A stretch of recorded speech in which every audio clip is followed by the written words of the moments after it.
Okay, welcome everybody. We are live from Dubai Marina. So welcome. Appreciate everybody showing up. Let me just minimize this a little bit here, put that somewhere else. Yeah, thanks for showing up. It's been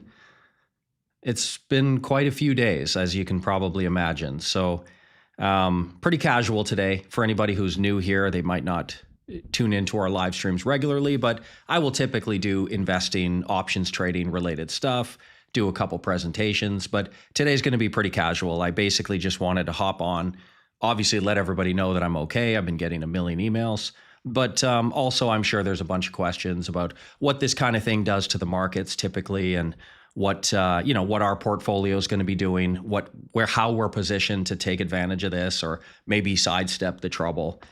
And also, of course, there's probably going to be quite a bit of talk about Dubai, as I've seen a lot of fake news and fake articles, and Twitter is just an absolute mess.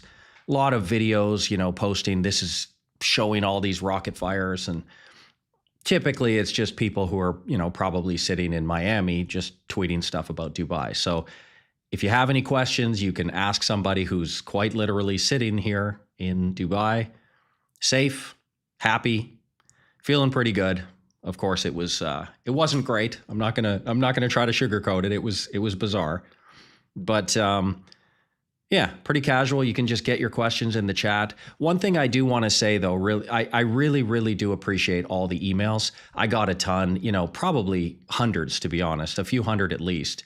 Just well wishes and thinking about you, hope you're safe, little things like that. And I really do appreciate it. And one of the themes that I noticed was coming up a lot in the emails, people would say, hey, just, I thought about you in Dubai. I hope you're okay. But in the emails, oftentimes people would say something like, I'm not sure I should reach out, or, I'm not sure if, I wasn't going to do this, but I just want to assure everybody that you should. I don't mean for me. I mean, I'm appreciative of it. But I mean, if you're ever in a situation where you're thinking, hey, maybe I haven't spoken to this person in a while, or, maybe I don't know them that well, I'm not sure if I should reach out.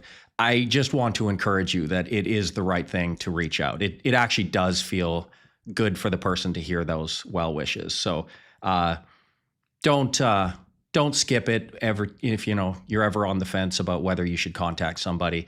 If they're in your mind, let them know. Reach out. Just say, you don't have to write a novel, just one sentence, just thinking about you, stay safe kind of thing. It really does go a long way. Yeah. So first thing I also wanted to talk about is just the daily reports that I've been doing. Good news is I have not heard anything the whole day, literally nothing. So as I've been kind of posting on Twitter, mostly what it is here, and this might match up with what you've seen on social media. It might be completely contrary, but to be perfectly honest, if you didn't look at the news and you just went outside, you might not even know anything's going on. It is eerily normal here. There, the beaches, the swimming pool is packed. The gym was full today. Shopping malls, everybody's out and about. The promenade is full of people. Everybody's kind of just doing their thing. When I was out running, there was actually more people out on the street than there would typically be. I think a lot of people with their cell phones pointing up, hoping to catch something. So the first couple of days, there was definitely, a dozen or two explosions that you could see. And quite literally, you look up and you can see missiles and them being intercepted, with your naked eye. To be perfectly honest, it's very, very unsettling. I'm a Canadian, for anybody who doesn't know. I have never seen that before. I've never been in, we're not in a war zone. It's actually incredibly safe here. But, quote unquote war zone, I've never experienced anything like this. So closest I ever got to it, sort of a side tangent already. I tend to go off on these rants, but I was playing a golf tournament in, I believe, 1998 in Venezuela. It was one of the World Amateur events. I think it was 99 actually. And we went down to Venezuela, the Team Canada. There was, two people from each country go down and play this tournament, and not a very safe place, of course. And I remember that we were basically assigned our own security guard with body armor and, rifles and whatnot for each person. I don't know how many of the teams got that, but I know we both got our own. And it was pretty odd that I think it was the second round or the third round. It was delayed because the bus that takes us from the hotel to the golf course, we had to go the long way because there were these two buses that were basically like on fire, this huge bonfire. I guess they blew up to empty buses, but there was this massive student protest, and it was really unsettling. I guess that's the closest thing I got to seeing something that, something out of the ordinary that's a little alarming. I also have a very cool picture. I should probably find it next time I'm in Canada. Of I was looking for my ball, snap hooked it in the woods or something, and my security guard in body armor is pointing to my ball with his rifle, and the coach that follows us around snapped a picture of it. It's actually a pretty hilarious photo. But yeah, other than that, I've never experienced anything like this, and it was certainly unsettling. But I do want to just give as much credit as I possibly can to the UAE for keeping us so safe. It's just, it was a really unbelievable experience that, on the one hand, like I said, it's a surreal thing when you can literally look up and see missiles, but it's also, no lie, I'm not selling you anything. I don't care who moves here or who doesn't. I just got to say, the feeling of safety was also very creepy because you shouldn't be, right? It shouldn't feel this safe when this stuff is going on. But I can just say genuinely it did. It was the UAE protected us so far above and beyond what you would expect. And I was just talking before I just logged in. I just talked to my wife, and we were saying that we also have to remember that, this was free, right? Like, nobody who lives in Dubai, none of us who are residents here, have ever really paid the government any money. Like, this is all free. They just missile defense and safest place in the world. You can, even last week, you just walk the streets. It's just a bizarre feeling. And to think that on top of all that, it's also free. It's nuts. A place like this shouldn't exist. But yeah, I just full credit to UAE. I think you've probably seen a few videos at this point from people who actually live here. Not all the clowns on social media. Like, I see some people saying stuff like, you guys are dodging taxes. How about you dodge those missiles? And, guys, can you give us a couple days? Maybe, we were under attack here. Maybe chill out for a couple days before you try to dunk on us. But for anybody who's actually living here, I've seen quite a few videos people making that they just couldn't really articulate the feeling of missiles and utter safety at the same time. It's just a really strange thing. So very much appreciate it. And I see a lot of people saying Dubai is going to collapse and everybody's going to go home. And, my personal opinion is it's actually going to be quite the opposite. I think when people realize that, for years, people have been telling everybody, people who live here have been telling everybody else, their family and friends back home, oh, you got to give it a try. It's the safest place in the world. It is, statistically, it ranks there. But at the end of the day, it's not fully proven, right? So what this week has proven is that time and time again, Dubai actually carries, they follow through on those promises. It's not just lip service that they say on tourism boards. It's actually, you get the opportunity to do it. Like COVID, for example, they handled it tremendously well. And anybody I wasn't living here at the time, but everybody said it was handled very, very well. And they actually I think they did the Expo 2020 in 2021 when a lot of other countries were locked down. I think they had 25 million visitors come to the Expo, like basically a year after the COVID thing. And then we had that massive flood. I was here for that. They had more rain in one day than they get in any other year. It was like 100-year flood. And I live here in the marina, Dubai Marina.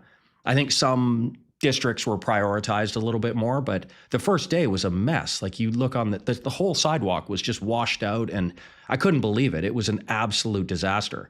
And the next day, I was running on the promenade. I posted it on Twitter. I posted pictures of me literally running around Dubai Marina. You wouldn't even have known anything happened. Stuff like that. And then, of course, this happens, and you think, well, surely we can't handle this. And look at them. They just consistently come through. So what I think is going to happen is there's certainly going to be a dip in the the mystique of Dubai, right? There's going to be a lot of people dunking on it and saying, haha, see, you're safer in Britain than you are here. And it might even materialize in, a summer dip, a significant summer dip. But my guess is that people are going to put two and two together and realize, I know for sure Canada wouldn't have handled it that way. I mean, I'm Canadian, and also the UAE government paid for everybody's hotel overstays. All the tourists that are stuck here just paid. They've got, buffets that people can go to. They've got, beds set up for everybody and places to go. It's like Canada's not doing that, I guarantee you. I don't think the US is going to handle it. So, yeah, it was very, very cool to see firsthand in action, not lip service. Dubai is the safest place in the world, and it is unquestionable. If anything, this experience has just solidified that in my mind. So take it from somebody who lives here. Don't believe the hype. It has not dropped anything in the eyes of people who live here. So again, I don't work for the tourism board, so I'm not telling you to live here, but I will say that if you were the person who was on the fence previously, I would keep an eye out for real estate deals, because I suspect there will be a significant hit from this. I mean, how could there not? Might want to keep an eye on it, because a year or two from now, I bet you everybody in the world is right back to saying this is the greatest place in the world. So, yeah, pretty cool. Cool stuff. Let's get to some questions. Let's see if anything jumps out at us. Since you're probably going to ask, yes, the sound and image are great. Yeah, I was going to ask. I'm using my cell phone for the tethering.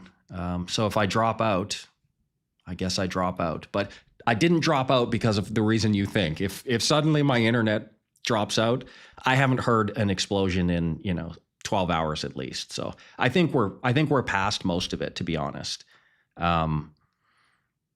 My personal opinion, and we all just have opinion. None of us know what's going on. Obviously, I'm not pretending to be some geopolitical expert here, but in my opinion, what happened in Dubai and all the Gulf states, I think it was largely symbolic. I mean, they're not trying to get us in the marina. They're not, trying to hit malls or anything.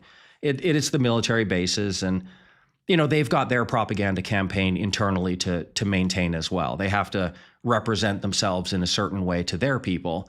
And I think that's largely what it was. They basically gave all the warnings that the Gulf states are going to get it too. You guys have U.S. bases on there. You all get what's coming to you, right? And so I think that's what it was. A couple of days of that.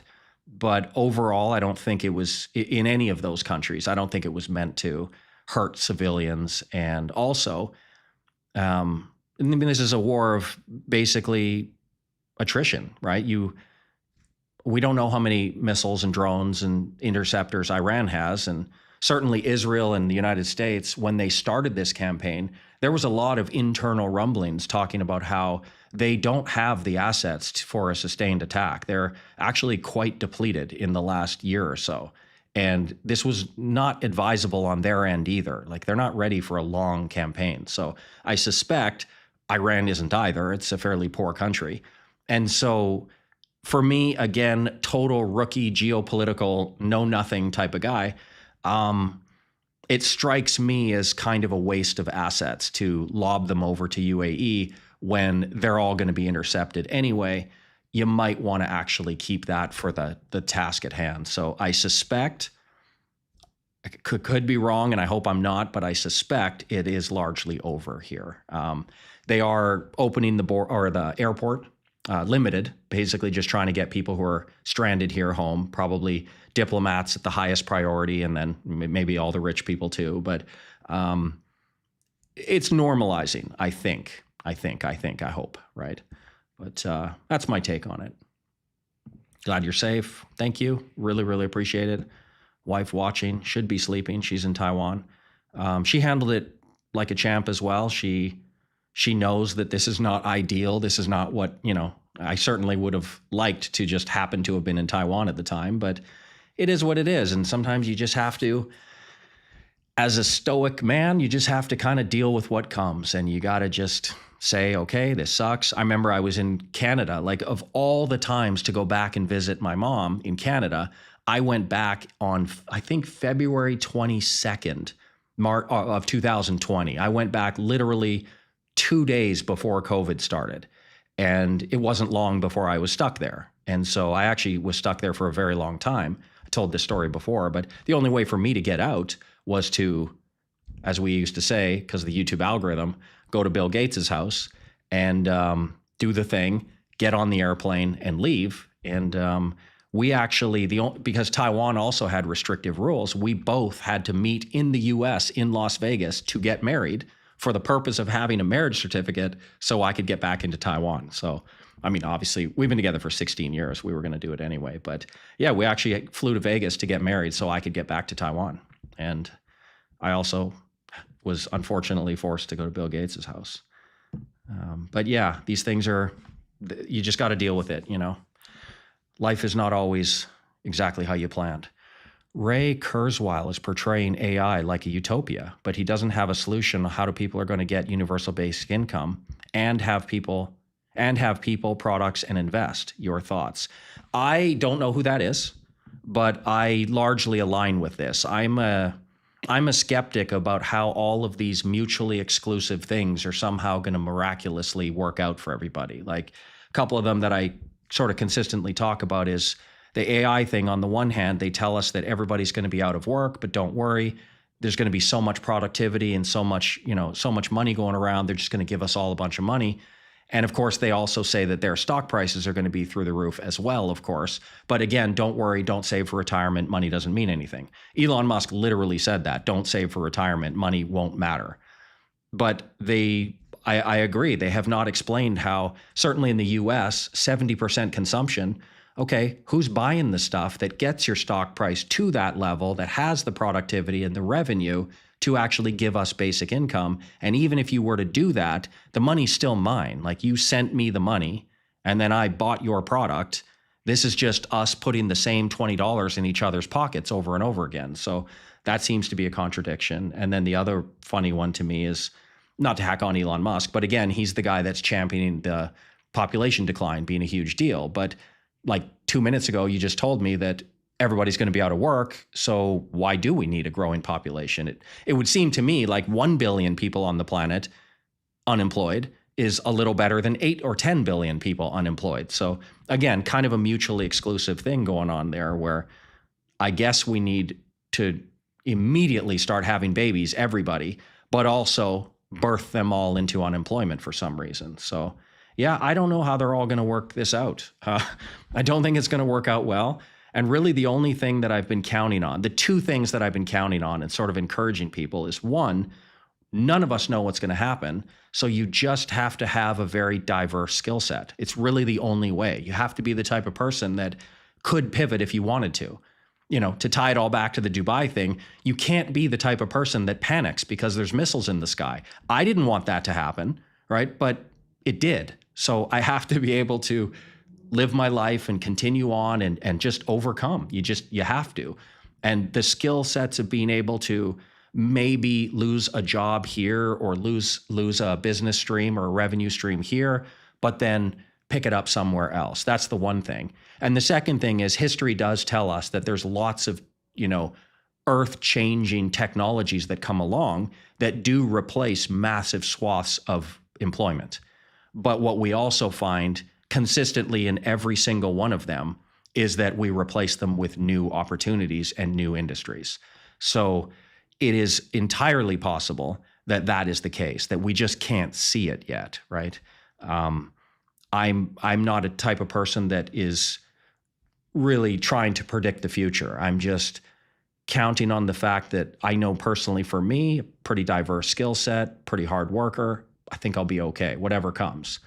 But I'm not going to try to predict it because nobody knows. So probably what we're all doing in 10 years, we didn't even know that was a thing, right? Who knew 10 years ago that podcasting was going to be the most lucrative, I don't make a thing, of course, but all these podcasters making mega millions of dollars podcast. That wasn't a thing, right? So who knows? Maybe we'll all find something to do. It's going to be interesting for sure. Obviously, I would recommend people now more than ever live below their means, try to sock away some money, try to pay down some debt if you've got some. You don't want to go into the unknown vulnerable in any of these aspects. You want to kind of check all the boxes and be as strong as you can so that you can take what comes. And maybe having a little bit of extra money and maybe a cheap little piece of real estate and a home somewhere is a pretty good start. We live in Israel, live what you say, for quite a while. Yeah, my wife and I talk about this a lot. We're like, we see the videos. Again, same thing. There's literally missiles and sirens going off. And the people in Israel are just on the beach. They're just at a restaurant patio eating steak. And we're like, what is going on? What kind of bizarre world are these people living in? And I get it now. You're in a very, very safe place with a government that prioritizes your safety. And, say what you want. Some people pro, anti, whatever. I don't want to get into the Israel thing, but you can't say they don't have an incredible Iron Dome and protect their citizens and give everybody a safe place to live and, beautiful beaches. And, that's what Dubai kind of proved to me this time around, that, yeah, I was having lunch at this little coffee shop down the street, and you literally look up and you can see the tracers and the interceptors like little pops, and just what a weird feeling, especially for a Canadian to see that. Pretty crazy stuff. Come to India. The option traders community here would love to meet you. India is interesting to me because, to be perfectly honest, I'm probably corrupted by the videos that I see online. My wife and I travel all the time. We try to go to at least a couple of places every year. And I guess India, it's not, I'm not going to lie to you, it's not top of the list, but maybe we'll get there. That would be interesting. I think it's just maybe one of the most culture shock places. Would that be fair to say? Just the differences in culture, maybe like the vibrances of the markets that we're not used to seeing, stuff like that. Obviously the food is just wild. We've seen the videos. I'm not going to eat it all. I can promise you that. But yeah, maybe we'll get there someday. Didn't UAE successfully intercept 95% of the attacks? Yeah. The last I saw, I don't know how accurate it is now. I didn't hear anything today, so maybe this is like the final statistics. But only a few were, I think only, maybe 10 or 15. What does this say? 35 fell in the country. Fell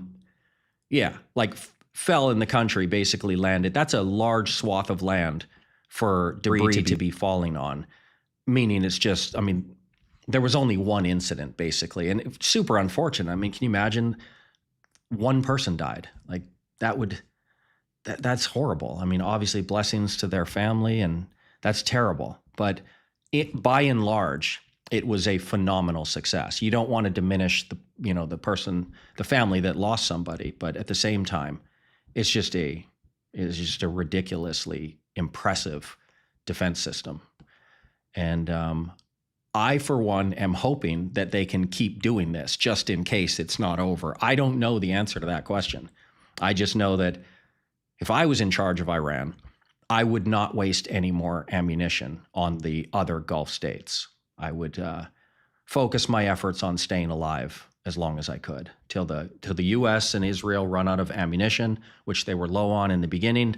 Perhaps there's an off-ramp in a week or two where they could all just say, hey, we're not going to tell the general public, but we're all out of bullets here. Let's just kind of wrap it up. So I'm kind of hoping that's what happens with very minimal casualties on both sides.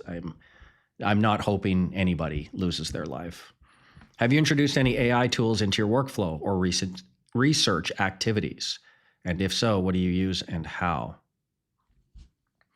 Well, I did a presentation last week on AI, and the gist of it was basically to avoid it like the plague. Because I do think that AI is more of an aggregate machine still. I think that if people are using it for writing, it's going to spit out some pretty shitty writing. It's going to be very average. If you use it for, like, I've tried to use it for YouTube thumbnails, and I've tried to use it for little video effects and whatnot. It's never what you want. It's always just better for me to put in 10, 15 minutes extra and just do it myself. It's a machine that spits out the averages, so you got to be careful. And then, of course, the external stuff like virtual reality and AI girlfriends and all these things, I just avoid it like the plague. Short form content, all of this stuff, just no. So what do I use? I'm tempted to say nothing at all, but I'm sure there's something that would technically qualify. Maybe one of the editing softwares I use. Sometimes I'll type in, here's what I'm trying. I want a picture or a video that has this, like a red stock market on the left, a green on the right, make it look really vibrant and cool and clickable. And maybe I'll use that. But other than that, no. I write everything. All my videos are me. I do believe there's going to be a period where it's just wild and nobody can tell what's real and half the stuff's AI. Over half of written stuff is AI now. But I do think there's going to be a massive return to genuine, real people. And there's going to be a strong desire to try to seek out people who are actually, provably not AI. So I'm going to be the holdout. That does mean I can't pump out the content maybe at the same speed, but rest assured, everything you've ever seen from me and ever will see from me is from me. Can't guarantee it's great, but it is from me. Is there a trade on your future travel plans? Is there a trade? Trade on my future travel plans. I don't know if you're asking like just do I have any future plans? Is my brain having an aneurysm here? What are you trying to ask? Well, let me just ask it how I assumed. Travel plans, not really. I'll just get back to Taiwan when it's safe. Like my wife and I were joking around. I don't want to be the first guy to show up at the airport, so I will probably, chill out here a little while longer until I'm pretty sure that everything's safe. I mean, there's only a couple places that would be dangerous at all, and yeah, the world's most popular, most busy airport in the world would likely be one place. If you were to pick a target, maybe that would. So I'm not going to be the first guy to show up at that place. But yeah, I'm going to get back to Taiwan. Then I'll probably go back to Canada. And then I'll be back here in the summer, right?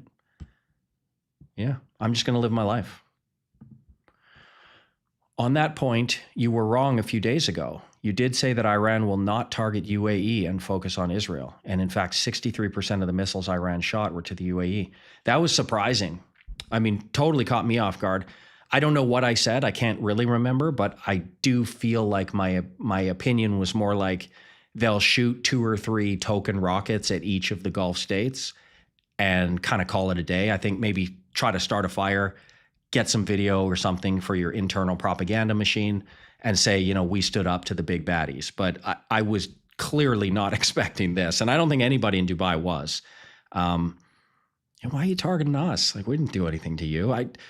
I don't study UAE history maybe as much as I should, but I don't think there's that much friction between the UAE and Iran. I don't know why it was so heavily targeted at us. I am, of course, just reiterating over and over how thankful I am that they were so successfully blocked. I mean, it's incredible. But yeah, they did a lot more to the UAE than I was expecting. A lot more. So crazy. I had my trip booked for April. Do you feel Dubai situation will get resolved by then, or should I look into cancellation of my plans? I do not have a crystal ball. I won't be here in April, but that's just circumstance of my schedule. If I'm being just totally perfectly honest, knowing that my wife is listening right now, if my wife, if I was single, I'd probably just stay. It's literally that safe. I understand that's probably a wild statement if you've been watching the news and you're under the impression that there's like missiles falling from the sky, but it is so crazy safe here. I'd probably just stay. So I can't tell you to just come in April. I don't know maybe this thing gets way worse. Maybe Iran surprises us and A, they have way more rockets than we thought they did. And B, they really got something out for the UAE and it just continues. I'd be surprised on both counts, but I mean, what do I know? I don't think it would be a bad idea to stay away. I mean, just pragmatically, would you that's like, I mean, presumably a month, maybe 6 weeks away. It's, if you can change your plans, I wouldn't say it's the worst idea in the world. I mean, I don't know how long it's going to be before the airport itself is even fully functional. It's an incredible airport. It's the most efficient thing you've ever seen. Like air travel is just arduous and terrible. We all hate air travel, but when you come to Dubai, it is the smoothest experience. You won't even believe a country functions like that. It's just you barely have to slow down. You just come into there, you just go right through the gates, right through security. I'll tell you, it's a long walk between it because it's a massive airport. But as far as just an airport experience, you're just going to right through. It's just unbelievable. But in April, the only thing that would make you want to just definitely come in April would be that if you wait till June or July, it's going to be hotter. But yeah, can you push it till May? I don't know. Give it a month. See what happens. See what happens. I suspect this is almost over. I could be totally wrong. I hate even saying stuff like that. By the way, future started down 1.5 and now it's already green. Is it green? Seriously? This is the one thing that I did tweet about this. I did mention that it does seem a little bit counterintuitive for some people. I got a chart here. Now, fair warning, this isn't mine. Usually I make my own. I gather my own data. It takes a while, but I just pulled this right off of Twitter. So I can't fully endorse it as fully accurate. 99% of the time, every chart you see will be made by me or vetted by me. But the truth is, I know the results because I've done this exercise before. War is actually not as bearish as people would think that it is. All right? It's one of those things that sounds like it's damn near the end of the world. Like the market should crash 30%. We should all short the market and we're going to be millionaires. The truth is, it's typically kind of a non-issue. It's just kind of a dud. Now, there have been times, if it is something that's just considered so severe and there's a legitimate fear that this is going to last a long time and it's going to be massive disruptions, then yes, sure. Let's see some of these. 1940, Germany invades France. Yeah, that's a big deal. Down 20%. I don't mean to make light of it. That's awful history. Nixon resigns. That's surprising, but okay. It was a big scandal and definitely causes future uncertainty, probably political gridlock for quite a while. So I could see maybe that. Here's another one. Lehman, obviously. That's terrifying. But other than that, nothing really stands out. And then, of course, after 3 months, 6 months, 12 months, you could argue bullish, right? So it's weird. It's kind of like the government shutdowns. A lot of people, when the government shuts down, they're like, well, that's it, just short everything. And no, it turns out it's actually net bullish, the market. So who needs government, right? Let's just get rid of all of them and cut out the middleman. The reason they targeted UAE and other Gulf states is by falsely hoping that those states, instead of being upset on Iran, will pressure US to stop. This could be their rationale. If I was in charge of Iran, I think that was a massive blunder, because if you just look at it objectively, number one, not that legality matters. It never has before, so don't come at me and say, oh, Obama didn't do it either. I know. I understand that they very rarely follow the legalities. But technically speaking, in order to declare war in the US, it has to go through Congress. If it's not a war and it's just an assassination, that's also illegal. So no matter how you look at it, not really legal. From the UN perspective, again, the rules are very, very clear. It has to be a clear and present imminent threat to your sovereignty.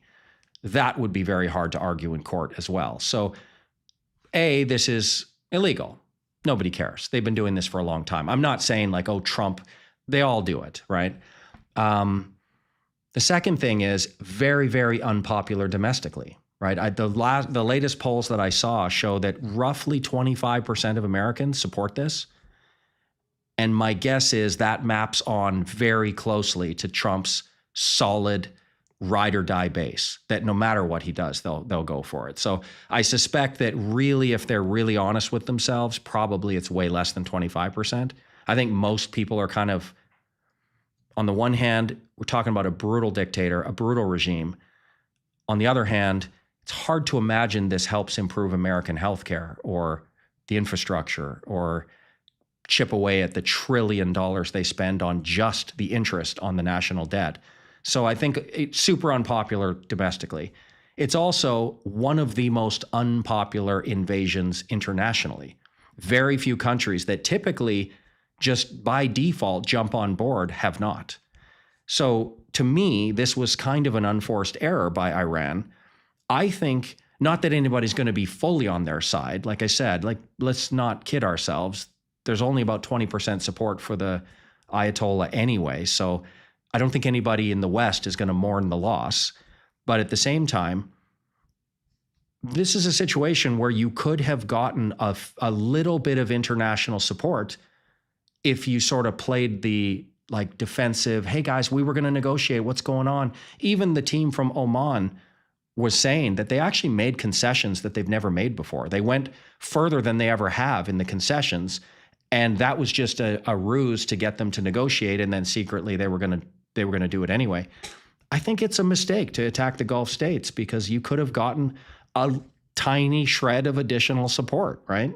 But now you screwed yourself. Now, I mean, there is no off-ramp now. Now the only off-ramp is just to hope they run out of bullets. I mean, that's not a very good negotiating position. So while I can say that, yeah, I can, maybe, or wait, I'll get to this one first. Sure, Dubai has a reputation to uphold, and missiles flying here is not great for the PR. So maybe the UAE would pressure the US, but honestly, I think this was such an unpopular move. They could have played the innocent little rabbit and actually gained some support. And that's a super big, in my opinion, an unforced error by Iran. In fact, after bombing Riyadh and some of the petrol fields, Saudi Arabia stated they are going to retaliate against Iran, and Qatar just shot down 2 more Iranian planes. That's what I mean. I don't really claim to know the history of all these countries and the alliances between them, but as far as I know, it's fairly neutral-ish. There was no UAE was not imminently going to be a threat to Iran or a threat from Iran. I think bombing them like that is just oh, okay, we're doing this? Okay, fine. A lot of these countries don't like the US, but that calculus changes a little bit when you get bombed. They're like, okay, fine. The enemy of my enemy is my friend kind of thing. And yeah, it was just an own goal that should not have been scored on themselves. It's nice to have a social live stream. Usually they're pretty serious investing stuff. I just wanted to kind of chill out and chat here. Not that you can't ask investing questions. If you want to get serious, I'm all in on that. I can talk forever, but no. Dubai, war. Let's all be grateful we're safe. Glad you are safe. I'm in the market for new irons, upgrading. Any recommendations? Upgrading from the old Ping i2s. Honestly, the Ping i2s were the best set of irons ever made. They are illegal, so don't play any tournaments with them. But I absolutely have the recommendation for you. The Titleist series, I use the T150s, but the 100, 150, 250, 350 are out, the new T series. And in March, I believe March 26th, don't quote me on that, around then, they're coming out with the oil can finish. Bro, I'm going to pull this up just because let's see, T150 oil can picture. Are you ready? Because you're going to have to waste your money once you see this. Let me play this so I don't get dinged for any copyright. Hopefully this plays. Okay. Are you ready to waste some money? When you see this, you're just going to get out your credit card. This is what they're coming out with. I mean, that's ridiculous. Come on. I got my T150s last year. It's going to be really difficult not to pick these things up. It is. Come on.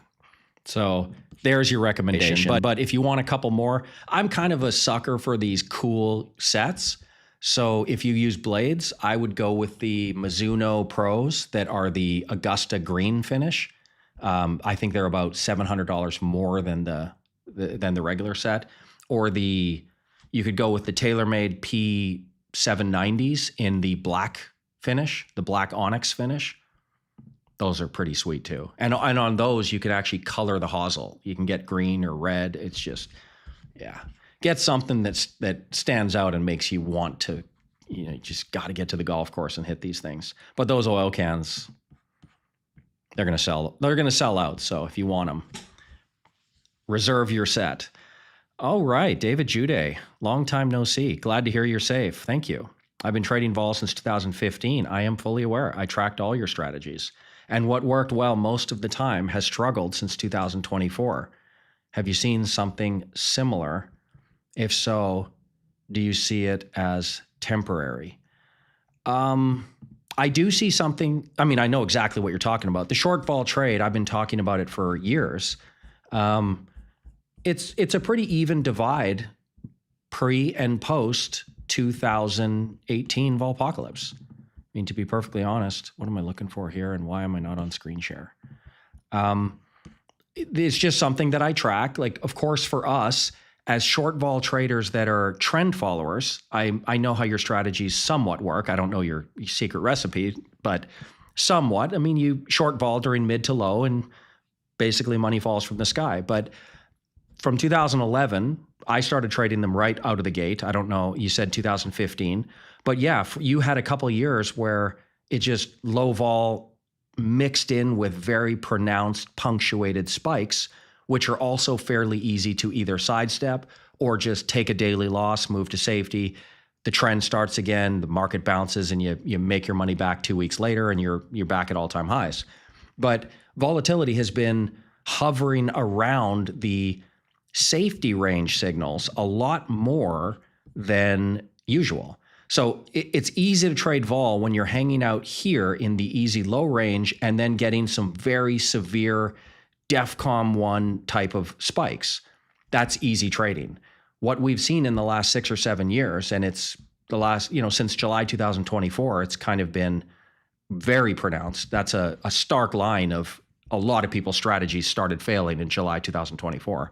But it's because we're bouncing around the mid-range. And so what do? You basically have two choices. You can be like me. I exit to safety whenever the signals tell me to, right? Because I'm a believer that at some point there's going to be just a massive market crash, like the financial crisis, like the .com. I think there's going to be another one of those, and I want to be able to capitalize on it. So I have to respect the signal to move to safety. And therefore, a lot of chop, a lot of whipsaw, and it's frustrating. You could also be the type of person that doesn't move to safety, and not that you're buy and hold completely, but you have a very large range of where you're going to be short vol. And in that case, enjoy the massive drawdowns. Like, that's what's going to happen. So you're not wrong, but markets are like that. They fluctuate. I've been trading for 20 years. I know that some strategies work great for 7 years. They fizzle out for 4, and then they come roaring back for another 5. That happens.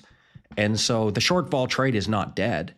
It's just trend following short vol has meant far more exits to safety, right? If you were to track, and I've run the numbers on this, pre-2020, the ratio between long stable trends and intermittent spikes and how much S&P 500 movement that is, and then you get the ratio of short volatility spikes or short volatility trend to the volatility spikes, that ratio is like 2 or 3 times as high. So essentially, if you're shorting vol with the ETFs, you are basically getting similar equity return with double or triple the risk. And it never used to be like that. When you started, like you said, in 2015, certainly for the first 5 years, it was not like that.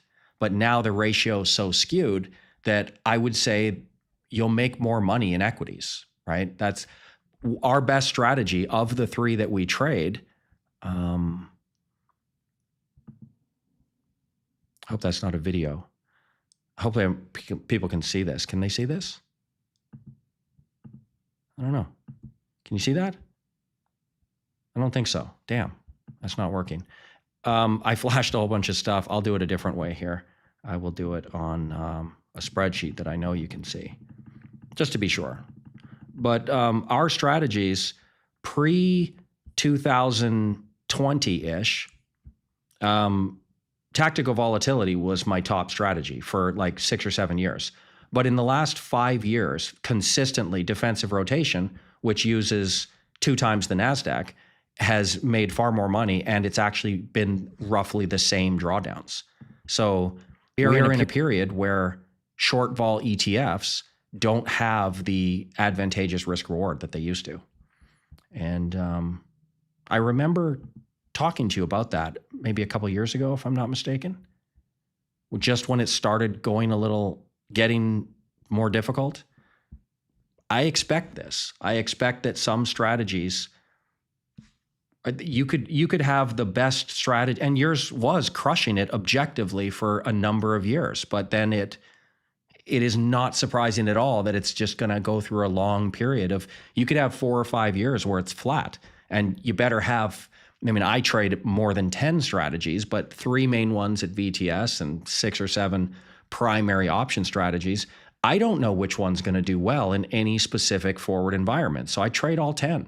I don't prioritize them that way. So if you're the type of person that has 1 volatility strategy, or maybe 2, you should get used to the idea that you might have 5 years of flat performance through no fault of your own. You might have a very good strategy that's flat for 5 years. Totally happens. But good luck, I would say the solution would be to try to get more variation and diversification in your strategy. I don't know, you probably do option trade regularly. Presumptuous of me to say you don't, but I would say just add 6 more strategies that are uncorrelated to this one and keep going. Your knowledge itself will keep you ahead of the market.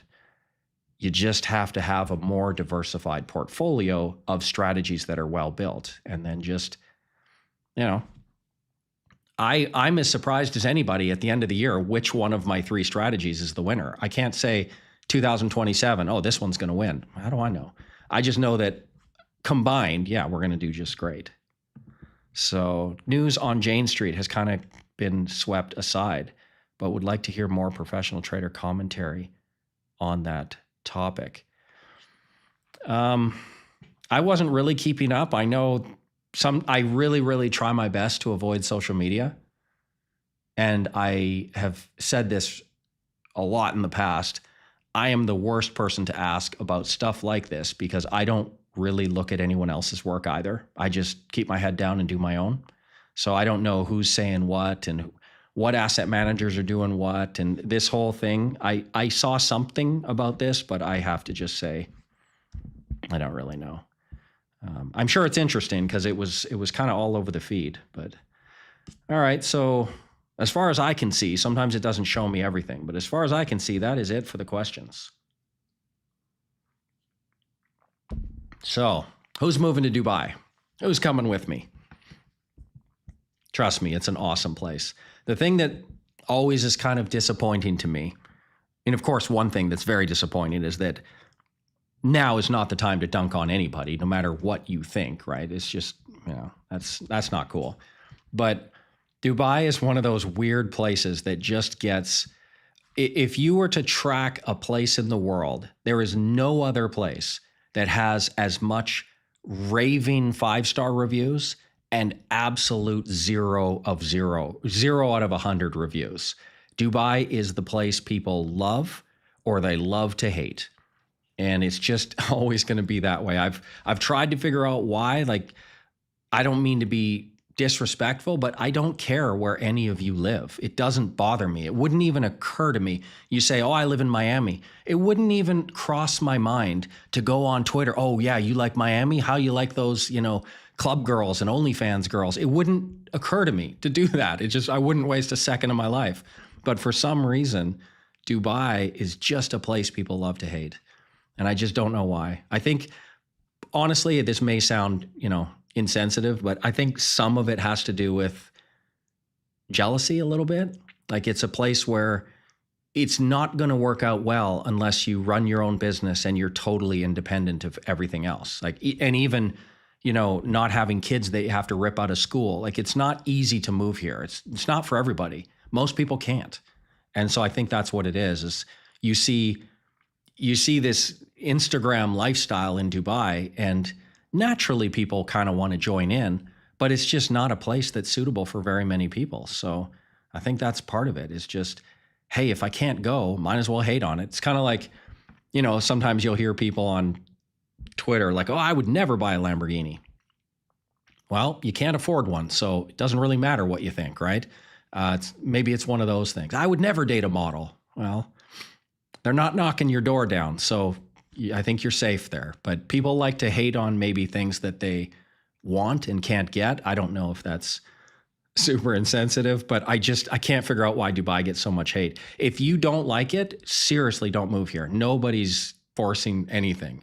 Like I said, if you said you live in New York, I wouldn't flood your feed with anti-New York stuff, especially since I love New York. But yeah, it's a weird place that we live in here in Dubai, where the amount of hate and love is polar opposites. It's just like the barbell city of the world. It's just, you either think it's just the most vile, slavery-ridden place on earth, or you think it's just, how does this place exist? And I'm on the scale, of course, on this side, that, you try to imagine a place where you've got people from 100 different countries, all different types of backgrounds and businesses and different jobs and different religions, all living in the same place, all optimistic and positive and no crime, and everybody's happy, and it's just growing, and we love the government. We love the government.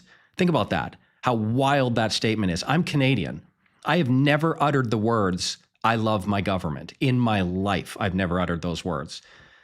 In Dubai, we love the government. They literally do exactly what they say they are going to do. And it's objectively for us. It's just weird. How does this place exist? I don't know. I love it. But if you don't like it, just scroll past me. You don't have to tell me to enjoy catching the missiles. That's not cool, my friend. Okay, so let's see if there's any more final hating on me. Nope, we're all good. So of course, this was just a little chill live stream, but my next one is going to be part 3 of what we've been tracking. So little heads up, probably this Friday. But strategic tail risk strategy, we have been talking about the best ETFs to replace SPY, whole list of them. We went through that. We recently went to see if we could replace the IYR with something, and we did not succeed in that. Hopefully people are not going to be able to steal my strategy here. Where's the next one? I test a lot of ETFs. So basically testing all of the ETFs to see which ones do well, right? So stuff like TAIL and SPYC, MRSK, SWAN, that was a fun one. All of these things. We are going to do the extreme high end, which I suspect people have questions about. Like, what do you do when the market volatility is in the highest extreme percentiles? Well, if you want to know the answer to that question, tune in Friday. And of course, on your way out the door, do that. Give the like, share, subscribe, do all the things. Plans on getting guests on the live stream. I think it would be cool. I've never in my life done an interview or accepted any interviews. I've just, like I said before, I just keep my head down and do my own work. I get invited on stuff weekly, maybe daily, to be honest. Yeah, having guests on, I don't know what we would talk about, because I've seen some people, they'll have somebody on, they'll go through their finances and say, hey, I like the spending here, but not here. But that's for budgeting people. Maybe like a CFP could have people on to talk about their family situation, and should I have my kids' fund separated from my wife's IRA and things like that. I'm all open to suggestions. What would that look like? If I had guests on, sure, I'll have a guest. I'll have you on. I'll have my friend David on. What do you want to talk about? I don't know what that would even look like, right? What would I ask? What would I say? My work is hyper specific to me. So I don't know. Could I fill a live stream of anything interesting? I don't know. I think VU recently eclipsed SPY in volume. Yeah, it's close. I don't know if it's passed yet, but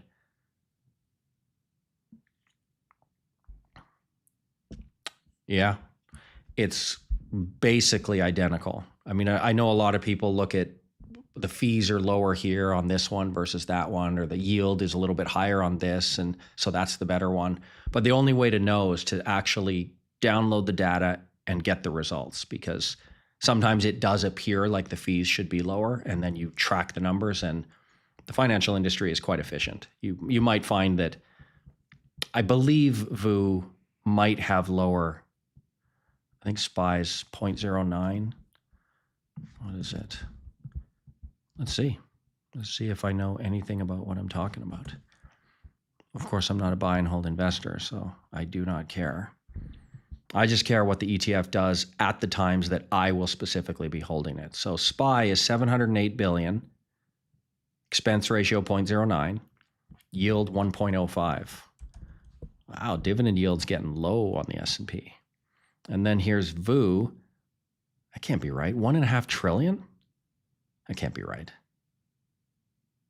If that's right. Okay, expense ratio 0.03, yield 1.11. So not only lower expense ratio, but higher yield, which of course I've explained many times does not matter because it comes directly out of the stock price, yada, yada. We've done that before. I think what I should do is I should plot it inside one of our strategies and see if VU is any different or better than SPY.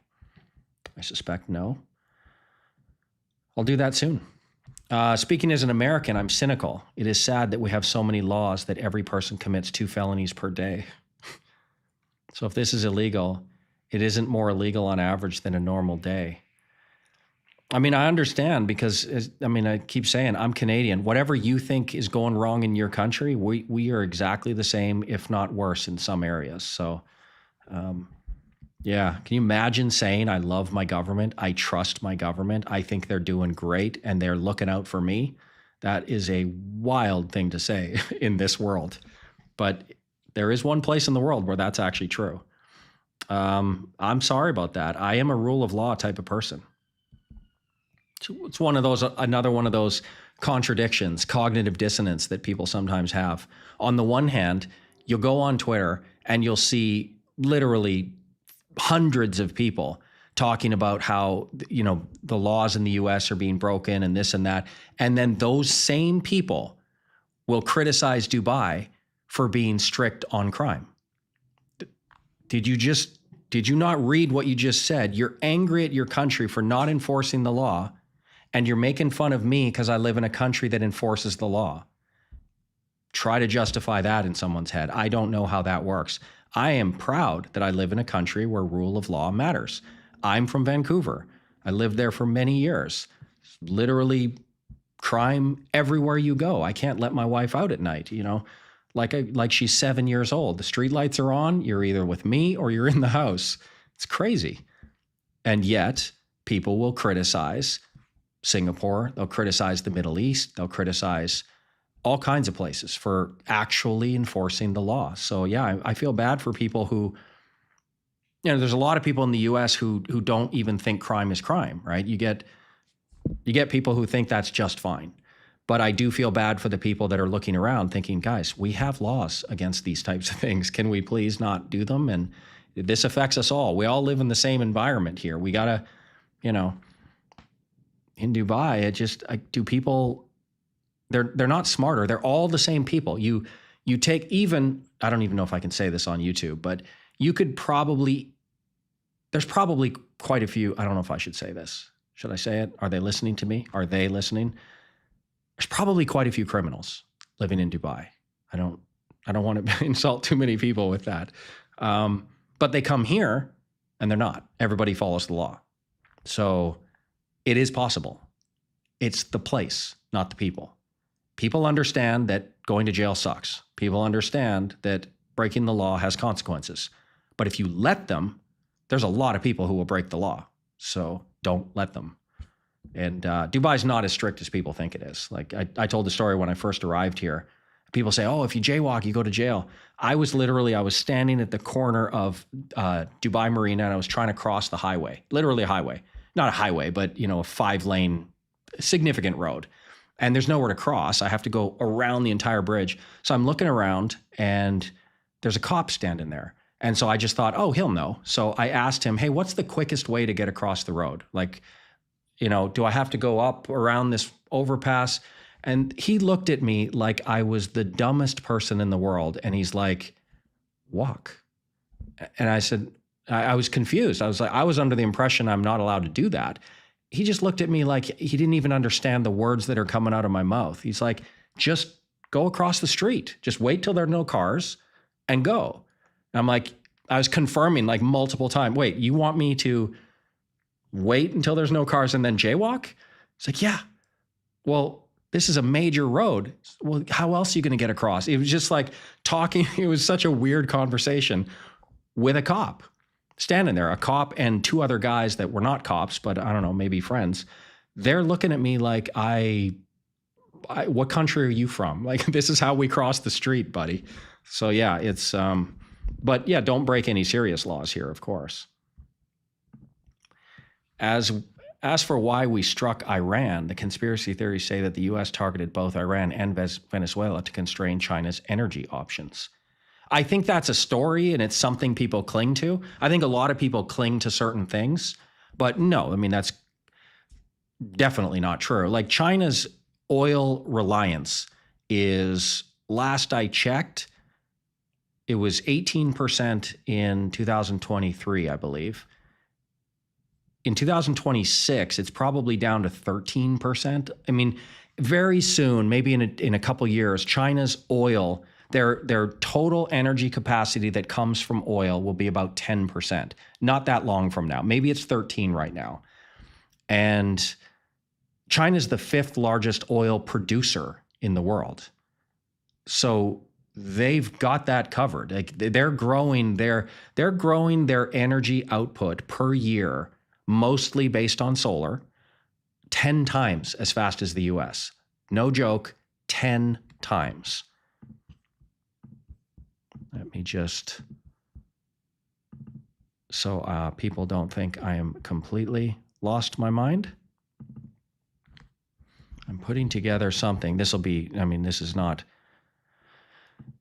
I don't know when we're going to actually cover this, but China just last year added 543 gigawatts of power. The United States added 53. China's literally adding power, almost entirely solar, right? So solar is really how they're doing all of this. But China's adding energy 10 times as fast as the US. So if you just do the basic math on this, I'm not saying you're wrong. I mean, it's certainly possible that the Trump administration thinks they're hurting China by this. But if you just think about it, the 5th largest oil producer in the world, which is China, as much as Canada. Like China produces as much oil domestically as Canada does. They've got plenty of oil. And they only require 13%, and it's dropping really, really fast. So no, not really. And also, I think of the 13% of Chinese oil, half of it comes from Russia. About 10% of it comes from Iran. About 5% of it comes from Venezuela. So you're talking about a country that requires 13% total oil. They domestically produce a lot themselves. And then among the smallest sliver, only 15% of that is from Iran and Venezuela. So we're literally talking about 1% of their energy tops, maximum 1%. And every year that goes by, it's less and less. So I don't buy that this is about oil as far as China goes.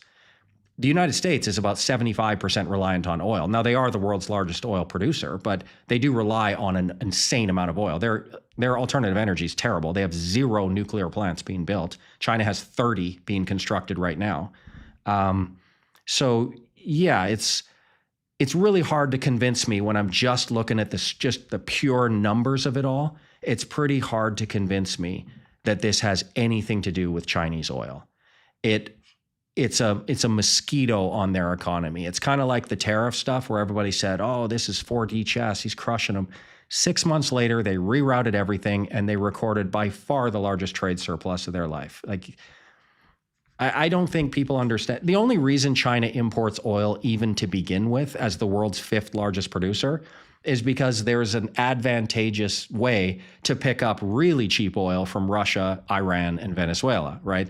It's cheaper, but it's not like they're going to be crippled if they lose access to that. It's just they had access to real cheap Russian oil. If that pipeline stops, well, 2-3 years from now, their solar and nuclear will be ungodly amounts of power anyway, and it won't matter. So China is coal heavy. Yeah, I think still half their power generation comes from coal.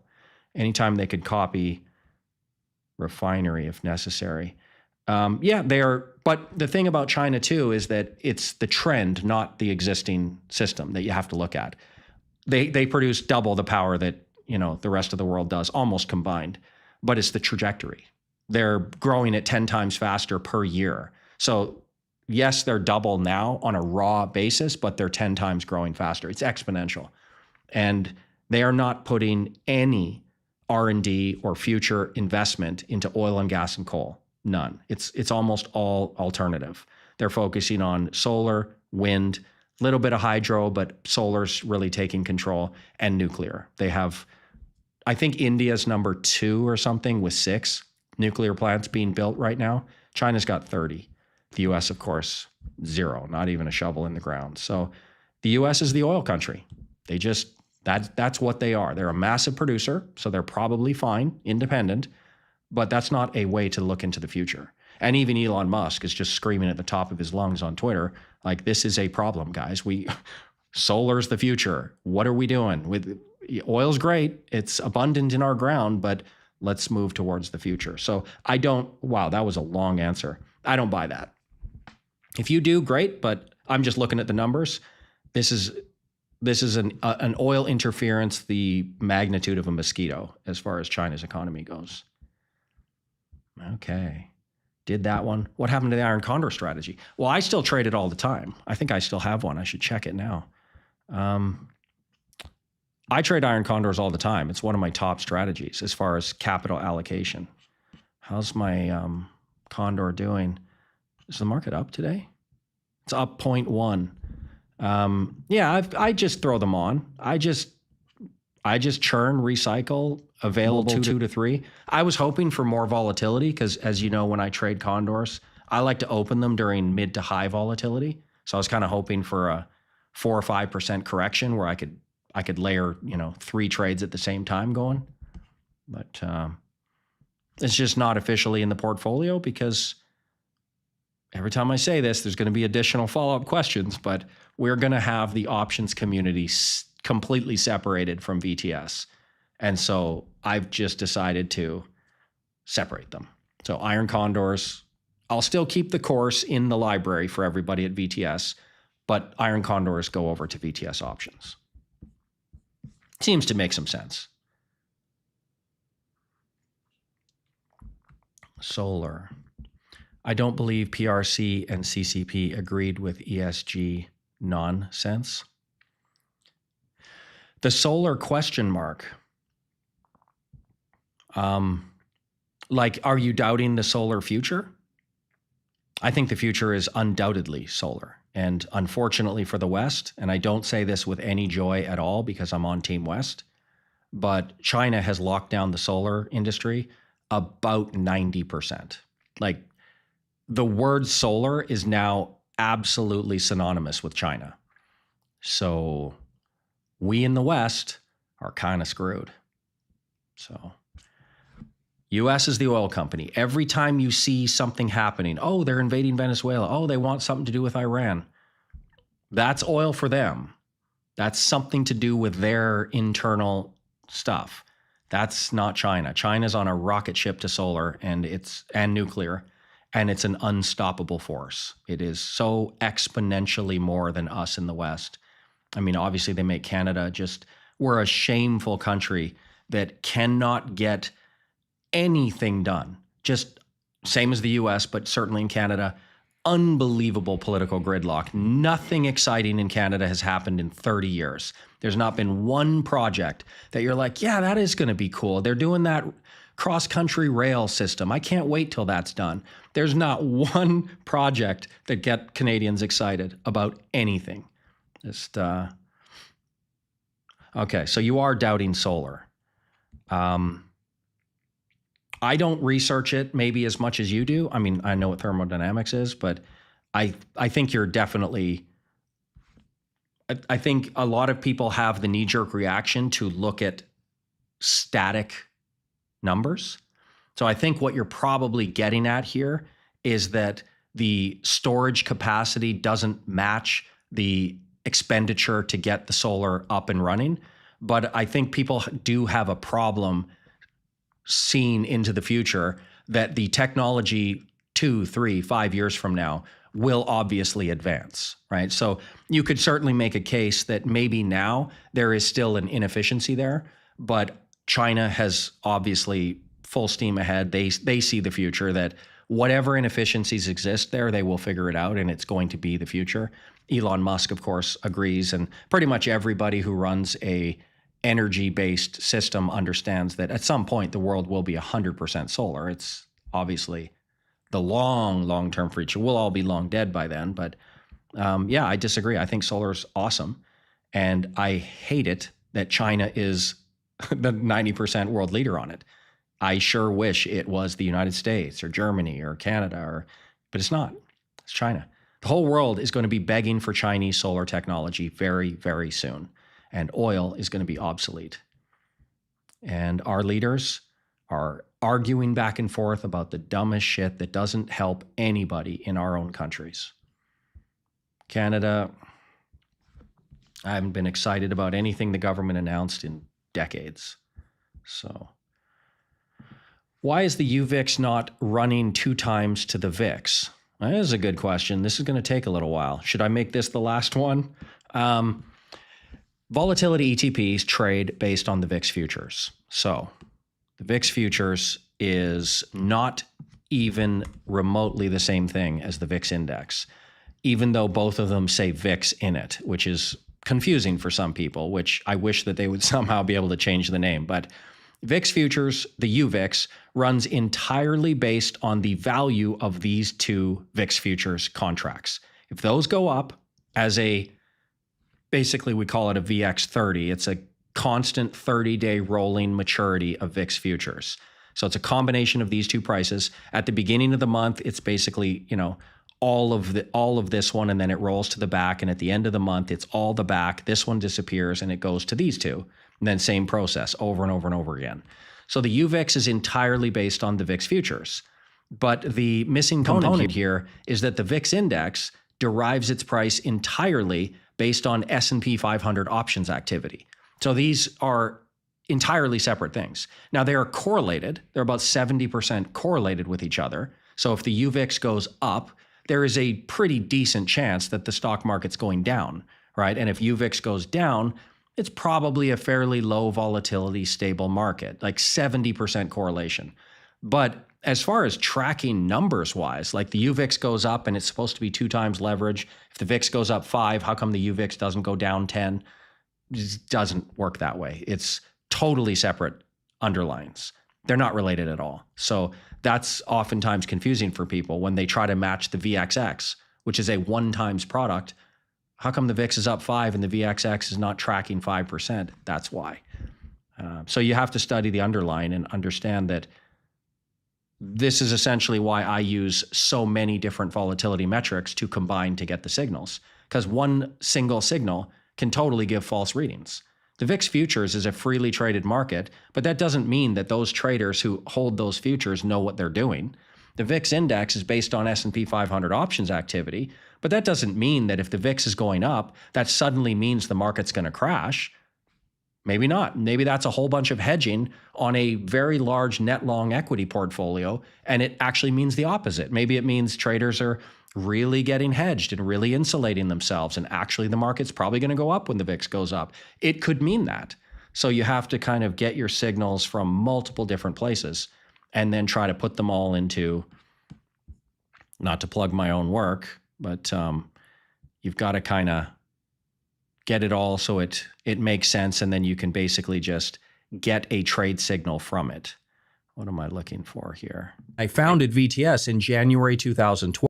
Target barometer, best volatility level in the market, and then I'm only holding the asset classes that perform best in that specific environment. The point is, through effective volatility targeting, we can make sure that we are only volatility. It's the VIX deck that you'll find in averages. So how do we decide which ones to pick? My VTS Volatility Barometer is a composition of more than a dozen volatility metrics that combine to be the best representation of overall market volatility that you'll find anywhere. That's what's responsible. How about that? It's also pretty cool that I grew a beard so quickly, right? Somebody mentioned that in my comment section. They said, the most impressive thing about your trading is that you can grow a beard in 1 second. That was pretty funny. Yeah, sometimes totally off topic, stupid comment, but a lot of times people ask me why I don't. And the simple answer is Asians don't like beards. Got to tell you. The wife's Taiwanese and facial hair is not real popular in Asia. So that is why. That is the only reason. Otherwise, I'm in Dubai. There's like beard maintenance shops like every 2 feet here in this country. So I am... Somebody called me, what did he call me once? Metrosexual or something? What is it called? Masculine? I can't remember. Something to do, maybe a metrosexual, something like that. Because I don't have a beard. Well, it's because Asians don't like it. Okay. You need 100 times oil gas footprint in solar to half power of burning shit, besides a combined cycle hauling oil central to take on surges. Well, okay, so what I would say is I'm on Team West.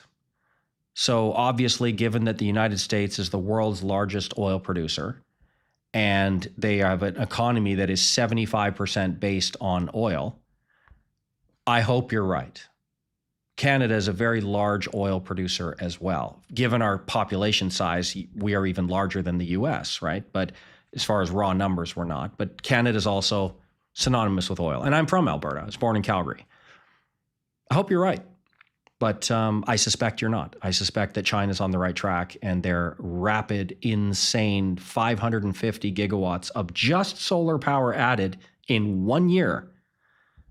The US's total energy capacity added last year was 1/10 of that. So they added more, they had more solar than the US, the EU combined, and then many more countries as well. I hope you're right. I hope they're wasting their time and their money, but I suspect in a few years, like I said, the world is going to be begging for Chinese technology. Solar is the future. I believe that. Self-generating solar makes sense. Absolutely not in power demand. Well, technology advances, and they used to say that about wind and hydro, and China figured that one out. They have net positive returns on their hydro power generation and wind generation. They found a way. But they are all in on solar. I think they've dramatically reduced their wind and hydro projects. And I think I wouldn't say they're all in on solar because half their economy is still coal, but solar nuclear is where their fresh new dollars of investment are going to. So solar nuclear is, according to China, solar nuclear is the future. According to the US, oil and gas is the future. Let's see who wins. Let's see who's right in 5 years. I hope we're on the right side of that one, but unfortunately, I'm not confident that's true. Okay, so we'll wrap it up there. Like I said, this Friday will be a good one, so definitely tune in. I'm all okay in Dubai. Everything's 100% safe. Just life basically normal other than this eerie feeling of looking up and wondering, not today, please not today. But yeah, appreciate all the well wishes. It really does mean a lot to people when you reach out and say that. So thank you. And yeah, see you Friday.